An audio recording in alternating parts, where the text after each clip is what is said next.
નમસ્કાર દર્શક મિત્રો, આપ જોઈ રહ્યા છો વાયએનએન ન્યૂઝ. હવે જોઈએ અગત્યના સમાચાર. સૌભાગ્ય લક્ષ્મી વૃદ્ધિ જૈન સંઘમાં વિશ્વ શાંતિ માટે સામૂહિક તથા નવકાર મંત્રના ભાષ્ય જાપ કરાયો. ગચ્છાધિપતિ આચાર્ય નરદેવ સાગર સુરીશ્વરજી તથા જૈન મુનિરાજ પદ્મકીર્તિ સાગર વિજયજી મહારાજે નિષ્ઠા પ્રદાન કરી. જૈન ધર્મમાં જપ તપ વ્રતનું ખૂબ મહત્વ બતાવવામાં આવ્યું છે. આજે વાઘોડિયા રોડ ખાતે આવેલા નવગ્રહ આદિનાથ ભગવાનની શીતળ છાયામાં આવેલા સૌભાગ્ય લક્ષ્મી વૃદ્ધ જૈન સંઘના પ્રમુખ મનીષભાઈ શાહે જણાવ્યું હતું કે અમારા સંઘમાં ગુરુદેવની પ્રેરણાથી આજે સમૂહ સામૂહિક તથા નવકાર મંત્રના ભાષ્ય જાપનો કાર્યક્રમ યોજાયો હતો, જેમાં મોટી સંખ્યામાં ભાવિકો જોડાયા હતા. આચાર્ય નરદેવ સાગર સુરીશ્વરજી મહારાજે સામૂહિકનું મહત્વ સમજાવ્યું હતું. દરમિયાનમાં જૈન અગ્રણી દીપક શાહે જણાવ્યું હતું કે આજે અમદાવાદથી નોરડાથી નવપલ્લવ જૈન સંઘની ચાતુર્માસની માગણી કરાતા ગચ્છાધિપતિ આચાર્ય નરદેવ સાગર સુરીશ્વરજી મહારાજે સ્વીકારી લેતા ભાવિક ભક્તો નાચી ઉઠ્યા હતા અને ગુરુજી અમારો અંતરનાદ અમને આપો, આશીર્વાદ તથા અમને આપો. ચાતુર્માસથી વાતાવરણ ભક્તિમય બની ગયું હતું. આ પ્રસંગે અમદાવાદ નોરડાથી બસ લઈને પધારેલ નવપલ્લવ જૈન સંઘના પ્રમુખ દીપક શાહ સોના મહોરે ગુરુદેવને ચાતુર્માસ આપવા બદલ આભાર માન્યો હતો તથા જીતુભાઈને ચાતુર્માસ પ્રવેશનું મુહૂર્ત આપવાની વિનંતી કરતા 30મી જૂન 2025ના શુભ દિને સવારે 10 વાગ્યે ગુરુ ભગવંતોનો ચાતુર્માસ પ્રવેશ થશે એવી જાહેરાત કરી હતી. જૈનોની શિરમોર સંસ્થા એવા તપોવનમાંથી તૈયાર થનાર જૈન સંગીતકાર કૌશલ શાહે સુંદર સ્તવોની રમઝટ બોલાવી હતી. વધુમાં તાજેતરમાં રાજસ્થાનના પાલી ખાતે માર્ગ અકસ્માતમાં કાળધર્મ પામનાર આચાર્ય પુંડરીક રત્ન સુરીશ્વરજી મહારાજ વિશે દુઃખ પ્રગટ કરી સરકારે આને ખૂબ ગંભીરતાથી લઈને તાત્કાલિક તપાસના આદેશો આપી આનું મૂળ શોધવાની માંગ કરી હતી. આવતીકાલે સવારે નવગ્રહ આદિનાથ જિનાલય ખાતે ભક્તાંબરની આરાધના કરવામાં આવશે અને ત્યારબાદ વ્યાખ્યાન સૌભાગ્ય લક્ષ્મી વૃદ્ધિ જૈન સંઘના યોજાશે એમ સંઘ પ્રમુખ મનીષભાઈ શાહે જણાવ્યું હતું.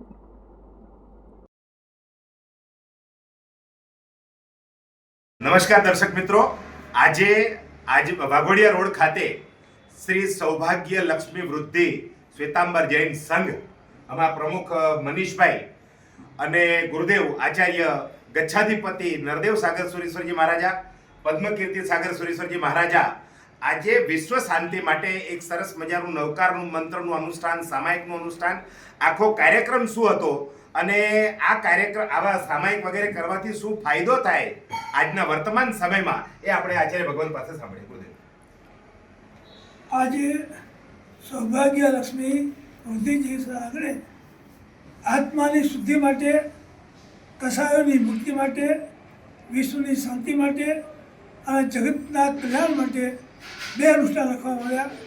એક સામૂહિક અનુષ્ઠાન અને સાથે સાથે શાશ્વત એવા નવકાર મહામંત્રના પાસે અનુષ્ઠાન લખવામાં આવ્યું. સેંકડો લોકો જોડાઈ પવિત્ર મને લાભ પ્રાપ્ત કર્યો.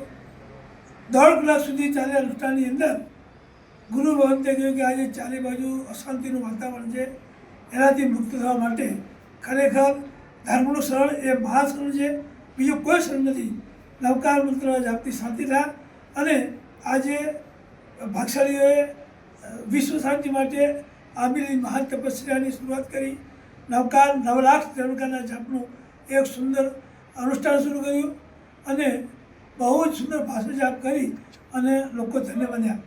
સાથે સાથે અમદાવાદ નરોડા નવપલ્લવ સંઘથી પધારેલા ભાવિકોની વર્ષોથી વિનંતી ચાતુર્માસની હતી, તેનો પૂજ્યશ્રીએ સ્વીકાર કરતાં ચારે બાજુ જયજયકાર નાદથી આખું વાતાવરણ ગુંજી ઉઠ્યું અને આવેલા સંઘના ભાવિકો પણ બહુ જ પ્રસન્ન બન્યા. આ બધો પ્રસંગ વર્ષોથી વિનંતી હતી એનો સ્વીકાર થયો, એનાથી બંને સંઘમાં બહુ જ આનંદ થયો અને સાથે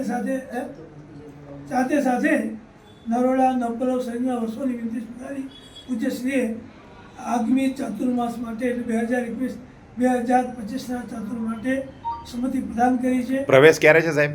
અને લગભગ અષાઢ સુદ પાંચમ સોમવાર તારીખ 30/6/2025ના દિવસે શુભ મુહૂર્તે નવપલ્લવ સંઘની અંદર ચાતુર્માસ પ્રવેશ થશે. લોકો ધરાતી રહેવાનો છે અને આજે આવેલા ભાવિકોનું બહુમાન પણ બહુ ઉલ્લાસપૂર્ણ શ્રીફળ ગુરુદ્વારાને સ્વર્ગથી વહન કરી શ્રી સૌભાગ્ય લક્ષ્મી તે બધા ધન્ય બન્યા. અને સાથે સાથે જે ચારે બાજુ આજે વાતાવરણ ભયંકર છે એમાં પણ મારા સાધુ પદને આચાર્ય પદવન શ્રીમાન પુંડલીક સુરેશ્વરજી મહારાજનું જે એક્સિડન્ટમાં તાજો પામ્યા એના માટે ભયંકર દુઃખ વ્યક્ત કર્યું. ચારે બાજુ બહુ આ યુગના ઝડપી યુગની અંદર બહુ ભયંકર અકસ્માત થઈ રહ્યા છે.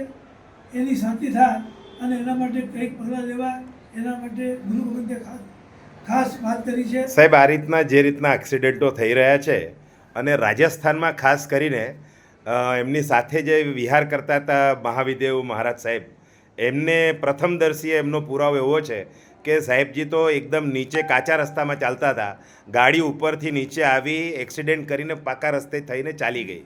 તો આપને લાગે છે કે આ ષડયંત્ર હોય? આવું જૈન સમાજ શું માને છે, સાધુ સમાજ શું માને છે? અમને પણ એવું લાગે છે આમાં કંઈક કારણ કે ઉપર ચાલતી રહે છે આમાં પ્રયોજન શું? શા માટે? સાધુ પ્રત્યેનો દ્વેષ અને તિરસ્કાર એ ખરેખર એમના હૃદયમાં હોત તો જ આ બધી રીતે દુઃખદ વિના છે. આવા પવિત્ર આચારવાળા મહાન વિદ્વાન શાસનવાળા આચાર્યનું આવી રીતે અકાળે આયોજન થાય ખરેખર દુઃખદ વિના છે. એના માટે ખરેખર સરકારે પગલાં લેવું જોઈએ. આના માટે કંઈક વ્યવસ્થિત કરવું જોઈએ. નહીંતર આવા આચાર્ય ભગવંતો મહાન સાધક આત્મા તો ત્યારે છે તો ખરેખર વિશ્વમાં શાંતિ ફેલાનાર એવા આત્માની આ જે થાય છે મૃત્યુ કે ખરેખર ઉચિત નથી. અશાંતિનું વાતાવરણ આવે છે. મારે કંઈક એના માટે વ્યવસ્થિત વિચાર સરકારે આગળ આવવું જોઈએ. બોલો જીને સાહસ અને Subscribe now and press the bell icon. Never miss an update.